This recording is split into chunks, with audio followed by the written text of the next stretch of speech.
Friends, हमने residential status में last lecture में OR, R एंड NR सीखा था, लेकिन हमें OR, R, NR डिसाइड क्यों करना है? क्योंकि इंसिडेंस और टैक्स अलग है। तो हमें स्कोप ऑफ इनकम का टैक्सेबिलिटी सेक्शन 5 आज लर्न करना है।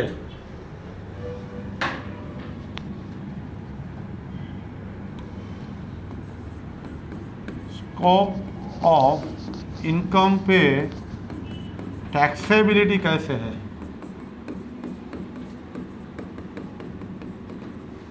सेक्शन 5। सबसे पहले Indian income and foreign income. Indian income OR,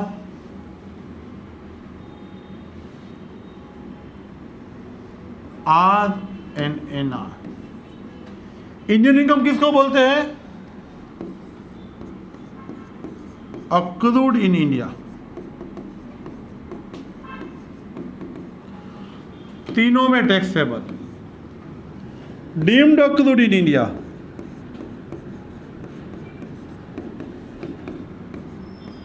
तीनों में टैक्सेबल।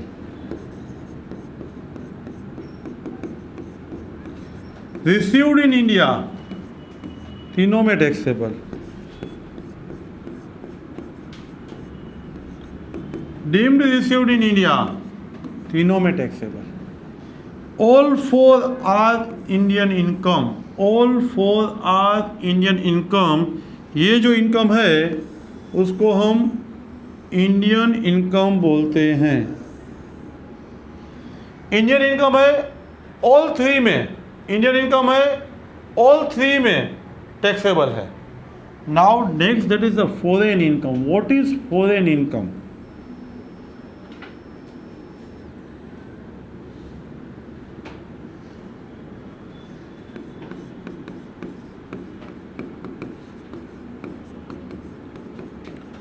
फॉरेन इनकम में accrued outside India, received outside India, but control from India. Business controlled from India. Accrued and received outside India. Received outside India.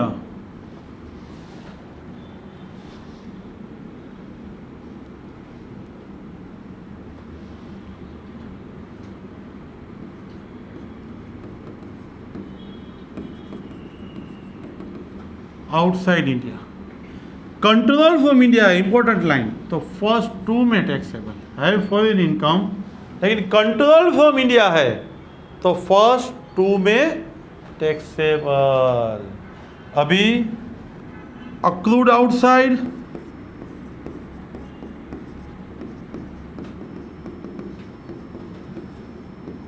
Received outside, control also outside.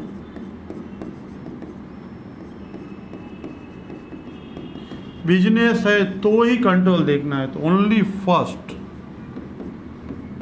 Only first. Now remittance.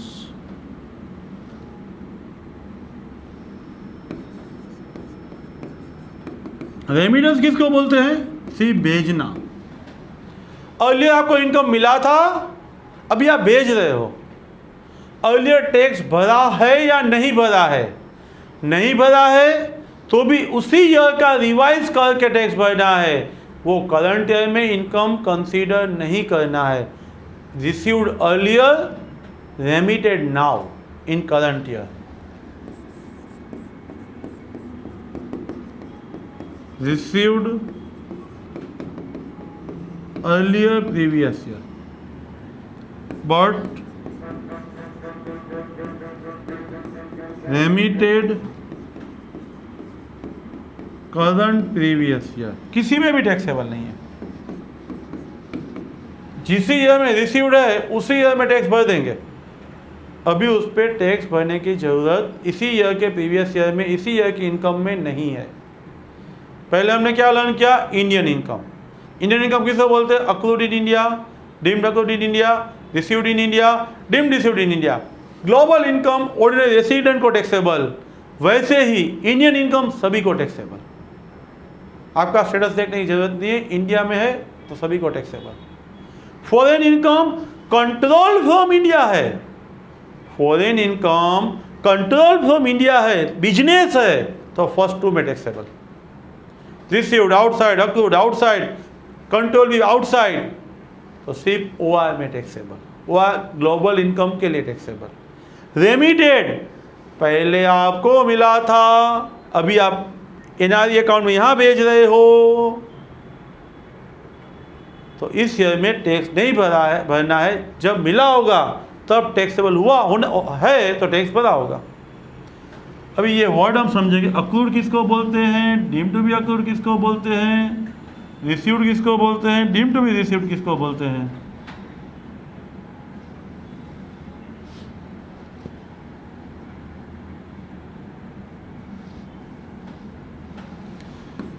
First समझो, accrued 5 heads है। Salary income accrued कब यहाँ पे है? India में कब है? Service in India है और एम्प्लॉयर गवर्नमेंट ऑफ इंडिया है। सर्विस कहीं पे भी, सर्विस एनीवे है, लेकिन अक्रूड इन इंडिया माना जाएगा। आप सैलरी का हेड करोगे तो मालूम पड़ेगा, गवर्नमेंट ऑफ इंडिया है, वो आपको बाहर बेचता है, तो basic taxable, allowances and perquisite exam under section 10। Allowance यानी मॉनेटरी बेनिफिट, परक्विजिट यानी फैसिलिटीज। यहाँ तो इतना ही समझना है, एम्प्लॉयर गवर्नमेंट ऑफ इंडिया है तो अक्रूड इन इंडिया है सैलरी। हाउस प्रॉपर्टी मकान है, सिचुएटेड इन इंडिया, मकान आपकी इंडिया की बॉर्डर में है, इसके अंदर है, तो अक्रूड इन इंडिया, उसका रेंट भी टैक्सेबल, वो बेचोगे तभी भी टैक्सेबल। एचपी के पास बिजनेस प्लेस इन इंडिया, उसका बिजनेस प्लेस इन इंडिया है, तो वो अक्रूड इन इंडिया माना जाएगा। कोई भी प्लेस, फैक्ट्री है, ब्रांच, कोई भी प्लेस, बिजनेस प्लेस। उसके बाद कैपिटल गेन यानी एसेट बेचते हो वो। कैपिटल गेन में इंडियन कंपनी से कुछ मिल रहा है तो always accrued in India. Indian company से आपको डिविडेंड मिल रहा है, डिबेंचर का इंटरेस्ट मिल रहा है, तो accrued in India. Asset lying in India, वो आपने सेल किया है तो वो भी आपका अक्रूड इन इंडिया माना जाएगा। वैसे तो हमने अदर सोर्सेज देखा है, फिर से एक रिवाइज कर दे एक बार। अदर सोर्सेज में क्या आएगा? Interest, dividend etcetera.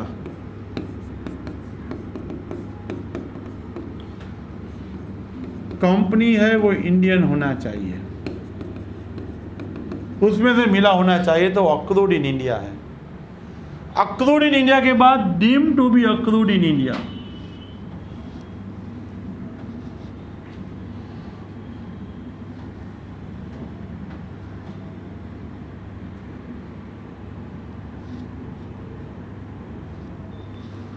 Deemed to be accrued, deemed accrued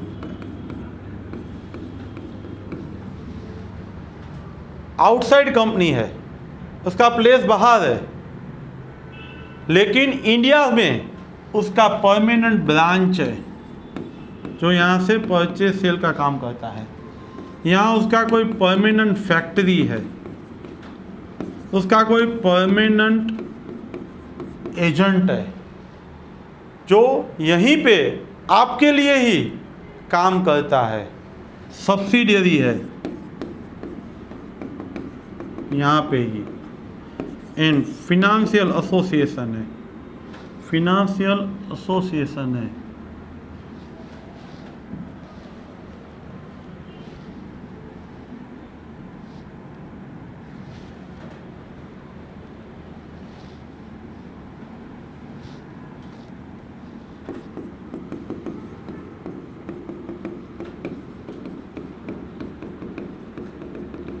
तो वो डीम टू बी अक्रूड है, उसको बोलते हैं बिजनेस कनेक्शन। बिजनेस कनेक्शन आपको कई बार थियरी में भी पूछते हैं, बिजनेस कनेक्शन इंडिया में है तो आप ऐसा बोल सकते हैं कि deem to be accrued in India. लेकिन उसके एक्सेप्शन भी है। आपको देख के ऐसा लगेगा उसका सोर्स इंडिया में है, अक्रूड इन इंडिया है, रियल में वो अक्रूड इन इंडिया नहीं होगा। Keep continue. Exceptions of accrued in India, deemed to be accrued in India.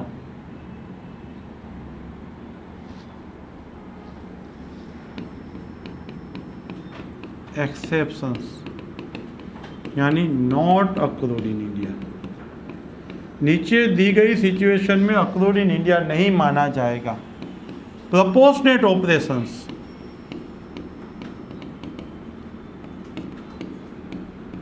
Partly India partly outside India, तो ये नॉट टैक्सेबल, नॉट अक्रूड।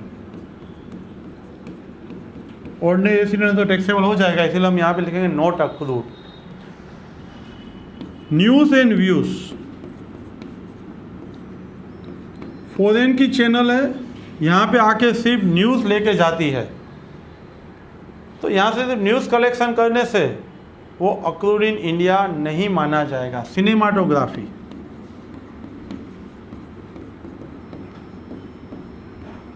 कोई इंडियन सिटीजन पार्टनर नहीं है, डायरेक्टर नहीं है, और सिर्फ मूवी बना के रिलीज़ करते हैं फॉरेन में, यहाँ शूटिंग के लिए आए हैं, तो डीम्ड अक्रूड इन इंडिया नहीं है। परचेज फॉर एक्सपोर्ट, सिर्फ आपने परचेज किया है, एक्सपोर्ट के लिए किया है, परचेज फॉर एक्सपोर्ट, वो भी आपका डीम्ड टू बी अक्रूड नहीं है। वैसे ही आपको ऐसा लगेगा देख के कि ये सब है वो डीम्ड टू बी अक्रूड है। क्यों? कि बिजनेस थोड़ा यहाँ ऑपरेट करता है, थोड़ा बाहर करता है, तो यहाँ पे ऑपरेट किया है वो deemed to be accrued. India जो बाहर ऑपरेशन हुआ है वो डीम्ड टू बी अक्रूड नहीं है। बाद में वैसे ही यहाँ पे शूटिंग किया, यहाँ से न्यूज़ कलेक्ट किया है, यहाँ से आपने एक्सपोर्ट के लिए परचेज किया है, फंड मैनेजमेंटशिप यहाँ से कंसल्टेंसी की हुई है, अनकट डायमंड्स है अनपॉलिश्ड, उसका आप कोई एग्जीबिशन करते हो। Fifth, fund management activity,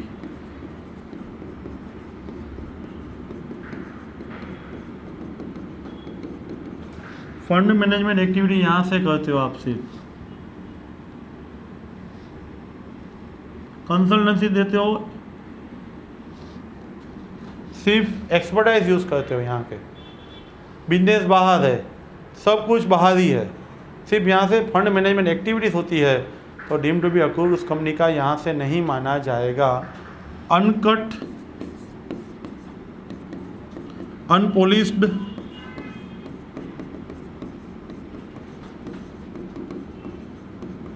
diamond,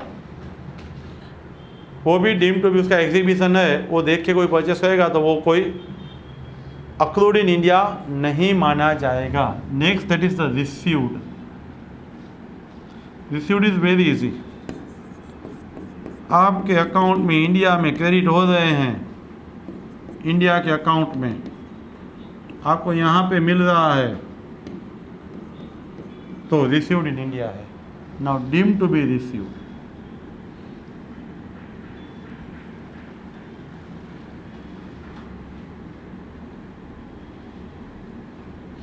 deemed to be received का मतलब है वो आपको नहीं मिल रहा है अभी, लेकिन फ्यूचर में आपका ही है। अक्रूड यानी राइट टू रिसीव, रिसीव यानी अभी मिल जाना। अक्रूड में राइट मिलता है, रिसीव में अभी मिल जाता है।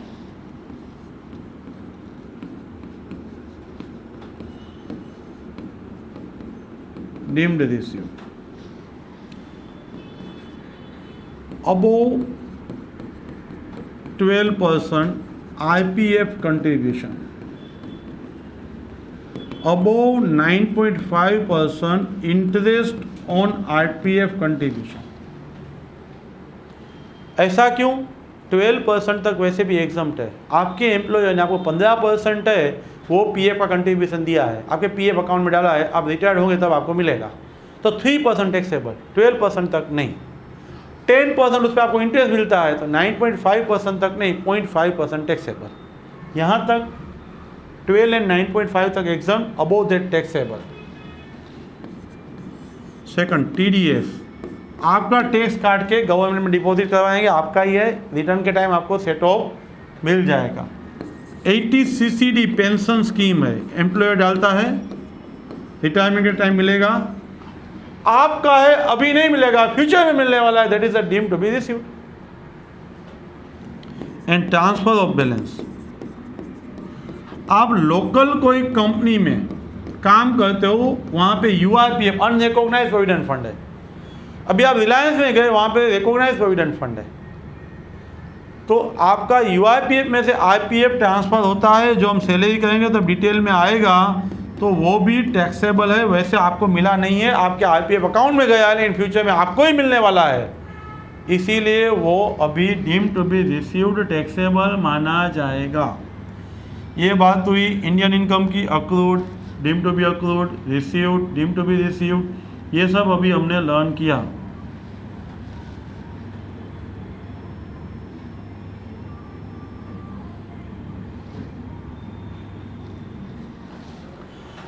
अब बात करेंगे फॉरेन इनकम। फॉरेन इनकम वाले हमने देखा सब कुछ बाहर है। Foreign income, foreign income accrued, deemed accrued,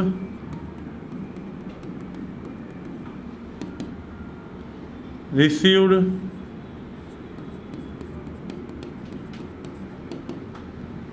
accrued, deemed accrued, received, deemed received, सब कुछ बाहर ही है आपका, outside India.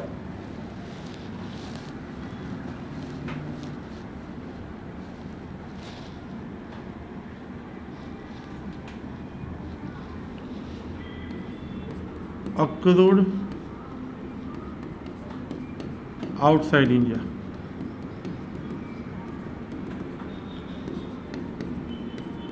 Deemed accrued outside India,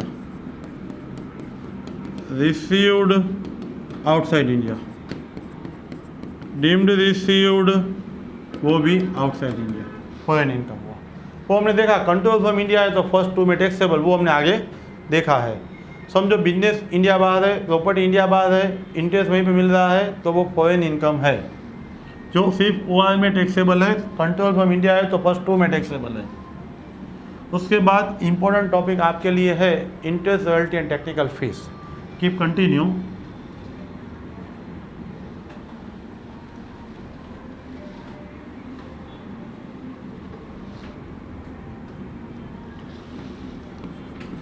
interest, royalty, interest investment पे मिलता है, रॉयल्टी आप इंटेलेक्चुअल प्रॉपर्टी किसी को देते हैं, कंसल्टेंसी देते हो तो technical fees. Friends remember that आपका स्टेटस नहीं देखना है, यहाँ पे आपको जो पेमेंट कर रहा है ना उसका स्टेटस देखना है, पेयर कौन है वो देखना है। जो आपको एक्सपेंस पे कर रहा है, जिसका एक्सपेंस है ना उसका स्टेटस देखना है आपको। सबसे पहले देखो गवर्नमेंट ऑफ इंडिया है GOI, तो accrued in India and taxable. आप कौन है वो देखने की जरूरत नहीं है।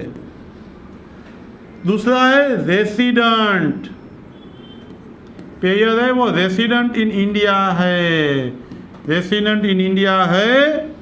यूज कहाँ पे किया है? एनी पर्पस इन इंडिया, तो accrued in India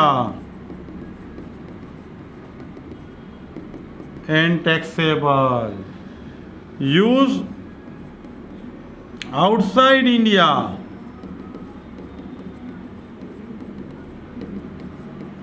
Not taxable. Why accrued outside India? Accrued outside India. And third है वो नॉन रेसिडेंट. पेयर है वो नॉन रेसिडेंट है, इंडिया बाहर का बंदा है ना, वो आपको पे कर रहा है. Non resident. Keep continue. Non resident. हम नॉन रेसिडेंट को थोड़ा नीचे लेके आएंगे समझने के लिए. Non resident. Use business purpose in India.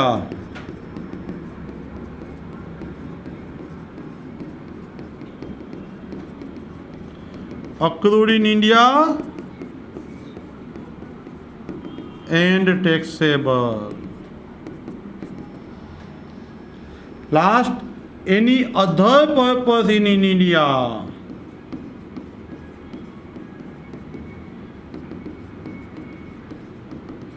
Any other purpose in India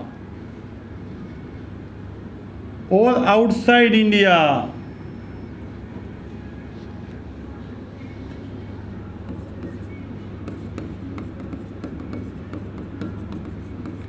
Not accrued in India.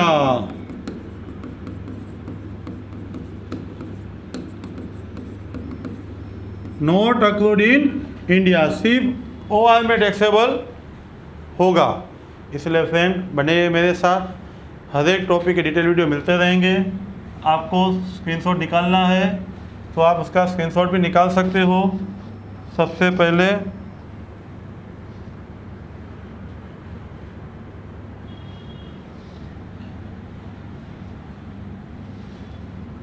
यहाँ पे हमने पूरा कंसेप्ट आपको एक्सप्लेन किया है पहले से.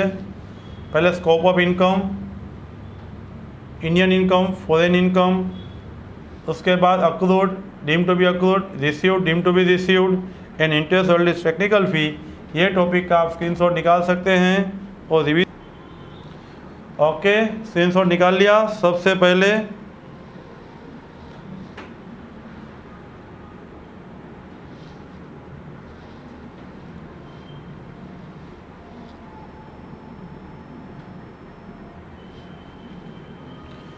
फ्रेंड्स शेयर करो दिस वीडियो, सब्सक्राइब करो चैनल, अपने मैक्सिमम फ्रेंड्स को बेनिफिट मिले, इसीलिए आप उसको सेंड करो.